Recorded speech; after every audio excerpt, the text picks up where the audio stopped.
But if you really ask me what it is that's really unique about Sri Lanka, I would say it's people. You ask anyone who's been to Sri Lanka, and it's the warmth of the people, the connections you make, the relationships you establish, and I think that's what's so important about tourism.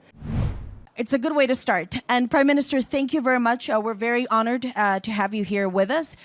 Before we open the conversation, I would just like to ask you, first of all, the title of this session is Tourism and Connecting People and Countries, Still a Way for Diplomacy. But I wonder, is that a tad naive, or is it still possible to connect people, prevent perhaps conflict through the shared experience of tourism? Oh, I think it's entirely possible. We've experienced that in Sri Lanka for ourselves, that the people-to-people connections that tourism enables is one of the main factors that has enriched our relationships and strengthened diplomacy throughout with the countries that we engage with. And I think this was best experienced post cyclone Ditwa, which hit us in November. Just prior to the height of our tourist season. December is our peak month. But during that time, we made an appeal to the international community. We spoke to our diplomatic corps, and we said, please don't cancel on us. Please keep to your plans and come to Sri Lanka. And people did. People responded, and we were able to record the highest number of arrivals in our history in December, a few days, weeks after the cyclone. And I think that sent out such a strong message of solidarity, a strong sense of optimism that we were recovering, and the resilience of our people. So again, all of those factors are extremely important and part of our diplomatic engagement. So we are a prime example of how that works. Working. And of course, you said if tourists had none showed up, that would have made the situation much worse, of course, because there's entire lives and industries that depend on it. Yes. In your country too. But I wonder, that is for the solidarity of people and the tourists, and of course, the experience that they built around countries. We know that maybe someone who's visited once, but that emotion in being in Sri Lanka led to something that stuck and resonated with them, they're likely to go back. So it's a lot very much about the experience on the ground. But I wonder, since this is Davos, and just perhaps a more of a political question, when you hear the optimism in this room, still saying industry is a positive story that still tells a story of connection, but you walk down there and you hear the world is heading into a path of conflict, potentially more tariffs. There's a war, I count at least 3 active, more or less. Is that compatible? Well, that's the way of the world.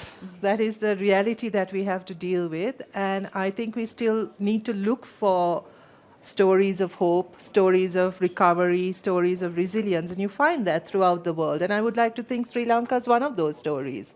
So instead of always, focusing on where the conflict is, I think we can also focus on where there are, moments of recovery, moments of hope, moments of real resilience shown by people and communities, and invest in those stories and invest in those parts of the world as well.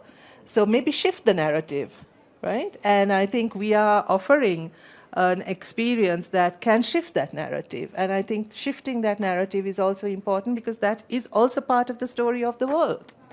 Well, thank you, Prime Minister. And now, of course, give you at this point, really a platform, because sometimes we hear about Sri Lanka, but it comes from sort of the experience of someone who went there and is their own take on the country. It's very difficult to define a country in just a few words and a few sentences.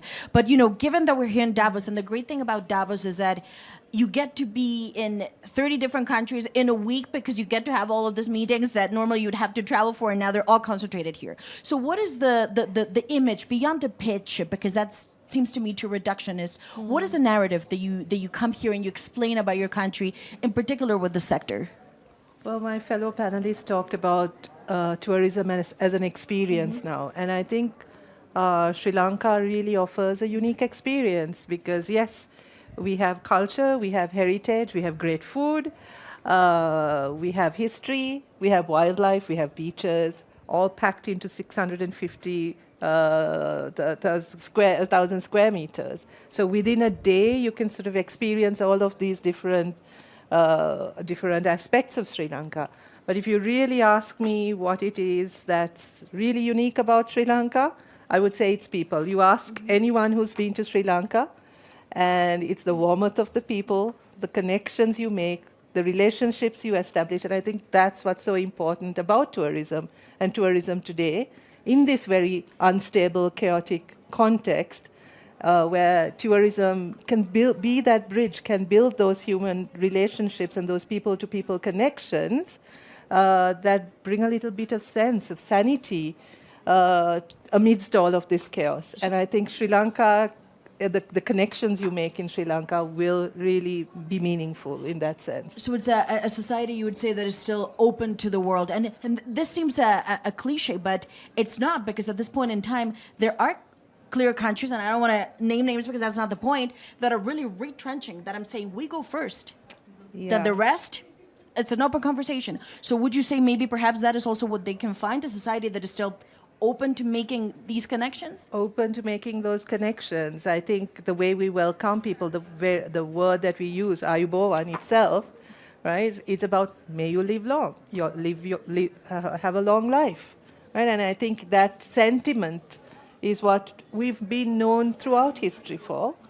And I think that's what makes Sri Lanka special and unique. And yes, at a time when others are retrenching or being very protectionist or being very exclusivist in who they welcome and who they don't, Sri Lanka is actually one of the countries in Asia where everyone is welcome. Even warring partners can meet in Sri Lanka. And just Prime Ministers, I know you have to go. Just a final question. Of course, it's Davos, so we have to talk about business too. For an investor, for foreign money, cash that is willing or would be happy to put it to work in your country, what can they expect in terms of authorities, in terms of a willingness to give permits, to work together, to give access to public tenders, to constructions, workforce? What can they expect? Well, we are looking to build that infrastructure, the infrastructure that is welcoming towards investors, one that's transparent, accountable. But I must say that we're looking for investors who are interested in a long-term investment, in an investment that will ensure a resilient economy, a resilient tourism sector, one that's green, one that's climate-friendly, and one that's also inclusive. Right? So that's the vision that we have for our tourism sector, one that will actually contribute to fixing some of the most structural problems in our country as well, right? And where our overall, and fits in with our overall economic and development vision for a more inclusive, climate-friendly country. And that's the kind of investment we look for even within in the tourism sector. Thank you very much. And now, for your time. Thank you. Thank you. Highly appreciate it. Thank you very much. Thank you. Thank